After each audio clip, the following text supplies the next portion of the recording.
শিক্ষার পুনরাবৃত্তি বন্ধ হয়েছে। প্রতি বছর একটি বাচ্চা একটি স্কুলে একবার ভর্তি হবে, পরবর্তীতে আর কোনো ভর্তি ফি দিতে হবে না। এবং সেটা করেছে আমাদের বাংলাদেশ আইন অধিকার এইডের ব্যারিস্টার সাইফুল হোসেন পপু এবং আলিয়াসগড় ইমন ভাই চিনেন মনে হয়, দৌড় সাংবাদিক। আজকের পর থেকে আগামীতে আমরা পুনরাবৃত্তি ফি দিব না। শিক্ষার পুনরাবৃত্তি বন্ধ হয়েছে। প্রতি বছর একটি বাচ্চা একটি স্কুলে একবার ভর্তি হবে, পরবর্তীতে আর কোনো ভর্তি ফি দিতে হবে না। এবং সেটা করেছে আমাদের বাংলাদেশ আইন অধিকার এইডের ব্যারিস্টার সাইফুল হোসেন পপু এবং আলিয়াসগড় ইমন ভাই চিনেন মনে হয়, দৌড় সাংবাদিক। ওনারা করেছেন, আমি ওর সহযোগী হিসেবে ছিলাম। তো এখন বিষয়টা হচ্ছে কি, এই কাগজগুলা, এই প্রজ্ঞাপনগুলো আপনাদের কাছে নেই, আছে? কেউ দেখাতে পারবেন?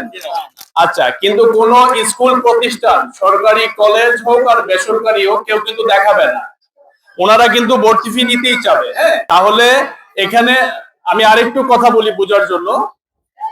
যদি কোনো শিক্ষা প্রতিষ্ঠান এই আইনের ব্যত্যয় ঘটায়, এটা কিন্তু রাষ্ট্রপতির আদেশ ক্রমে শিক্ষার পুনরাবৃত্তি আর দেওয়া যাবে না। হ্যাঁ, এটা অন্যায়। এবং এইভাবে প্রতি বছর কোটি কোটি টাকা আমাদের চলে যাচ্ছে। এখন একমাত্র যারা সৎ পথে ইনকাম করে তারা জানে যে দুইটা তিনটা বাচ্চা হলে যে কত কষ্ট তাদেরকে ভর্তি করানো। তো আমরা কি প্রতিজ্ঞা করতে পারি যে আমরা আইনটা মানবো? আজকের পর থেকে আগামীতে আমরা পুনরাবৃত্তি ফি দিব না। অবশ্যই। যদি কোনো প্রতিষ্ঠান এই পুনরাবৃত্তি ফি চায়, সরকারি বেসরকারি সবার জন্য। এবং আমি একটু বলবো, আপনারা একটু শুনবেন, জাস্ট 3টা কলাম বলবো। এখানে স্পষ্ট নির্দেশনা আছে, এই নীতিমালার কোন অনুচ্ছেদের যদি কোনো ব্যত্যয় ঘটায়, ওই প্রতিষ্ঠানের লাইসেন্স বাতিল হবে এবং এই প্রতিষ্ঠানের যিনি প্রধান শিক্ষক আছেন ওনাদেরকে শাস্তির আওতায় আনা যাবে, জেল জরিমানা হবে যদি এই আইনের ব্যত্যয় ঘটায়। এখন আমি ভাই আমার নিজের পকেটের টাকা খরচ করে আপনাদের মাঝে পৌঁছে দিচ্ছি, আপনাদেরকে সচেতন হতে হবে। আমি আপনাদের চোখ খুলে দিচ্ছি, আপনার অধিকারটা আদায় করার দায়িত্ব আপনাদের। আমরা কি সবাই বলতে পারি যে আমরা এটা মানবো?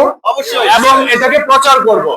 এবং আমি এই ম্যানেজিং কমিটিকে কৃতজ্ঞতা প্রকাশ করছি যে ওনারা এই ব্যস্ত সময়ের মধ্যে আমাদেরকে এটা বিলি করার সুযোগ দিয়েছেন। একটু একটু হাতে হাতে দিবেন। হ্যাঁ প্লিজ, আপনারা একটু নিবেন।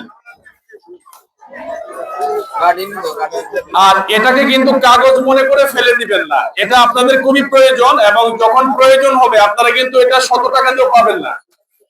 কারণ কোন প্রতিষ্ঠান, শিক্ষা প্রতিষ্ঠান কিন্তু ওনারা দেখাবে না এটা। ওনারা বলবে আমরা জানি না, আমরা কোনো প্রজ্ঞাপন পাইনি। এবং আরেকটি কথা বলবো ভাইয়া, প্লিজ, আমরা প্রয়োজনে একটা চা না খেয়ে এটা আমরা আরেকজনকে একটু ফটোকপি করে দিব। আমরা কি এটা একটু বলতে পারি? এই বিষয়ে যদি একটু কথা বলতেন, দেশ বিদেশ থেকে সবাই দেখবে আপনাদেরকে আজকে। একটু কে বলবেন? এখানে স্থানীয় জনপ্রতিনিধি, ম্যানেজিং কমিটি, এই এলাকাটার নামটা নলুয়া চাঁদপুরের স্থানীয় সবাই উপস্থিত আছেন, গণ্যমান্য ব্যক্তিবর্গ। একজন ভাই এই বিষয়ে বলবেন, এই বিষয়ে একটু বলবেন প্লিজ।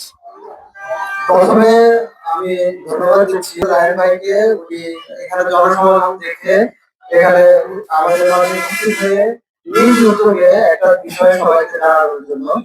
আসলে এই বিষয়টা নিয়ে দীর্ঘদিন ধরে বাংলাদেশে কথা হয়ে আসছে। আমরা যখন ছোটবেলায় পড়াশোনা করেছি তখন কিন্তু এই অবস্থা ছিল না।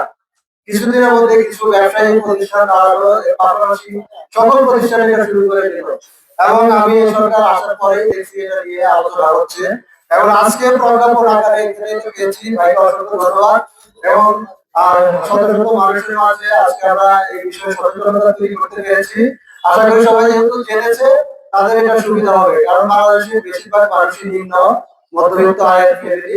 তো তারা যদি এই ধরনের ছাড় পায় তারা খুব খুশি হবে।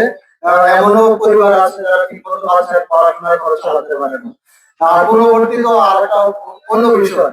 তো যাক, এই বিষয়ে যেহেতু আমরা সবাই কি জেনেছি, আমরা কি নেক্সট নিউজ উত্তরে এটা প্রতিহত করতে পারবো? তো অবশ্যই। তো আমি ভাইকে অসংখ্য ধন্যবাদ জানাই আমাদের এখানে এসে এই জিনিসটা আমাকে জানানোর জন্য।